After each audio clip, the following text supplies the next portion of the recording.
Friends, maximum and minimum value calculate ಮಾಡುವಾಗ divide ಮಾಡಿದ ನಂತರ -6ಗೆ ನಾವು 2 ಫ್ಯಾಕ್ಟರ್ಸ್ನ ಫೈಂಡ್ ಔಟ್ ಮಾಡ್ಕೊಬೇಕಾಗುತ್ತೆ. ಸೊ ಸೈಂಟಿಫಿಕ್ ಕ್ಯಾಲ್ಕುಲೇಟರ್ ಮುಖಾಂತರ ನಾವು 2 ಫ್ಯಾಕ್ಟರ್ಸ್ನ ಫೈಂಡ್ ಔಟ್ ಮಾಡ್ಕೋಬೋದು. ಮೋಡ್ ಬಟನ್ನ 3 ಟೈಮ್ಸ್ ಕ್ಲಿಕ್ ಮಾಡಿದ ನಂತರ ಈಕ್ವೇಷನ್ 1 ಅಂತ ತೋರಿಸುತ್ತೆ.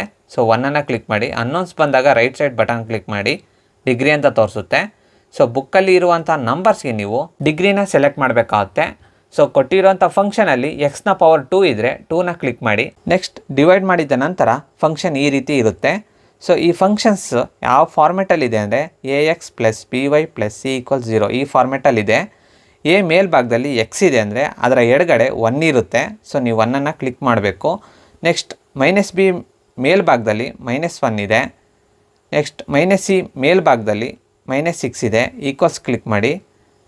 ಎಕ್ಸ್ನ ವ್ಯಾಲ್ಯೂ ಬಂದು 3, x2ನ ವ್ಯಾಲ್ಯೂ ಬಂದು -2. ಸೊ ನಮಗೆ 2 ಫ್ಯಾಕ್ಟರ್ಸ್ ಸಿಕ್ಕಿದೆ.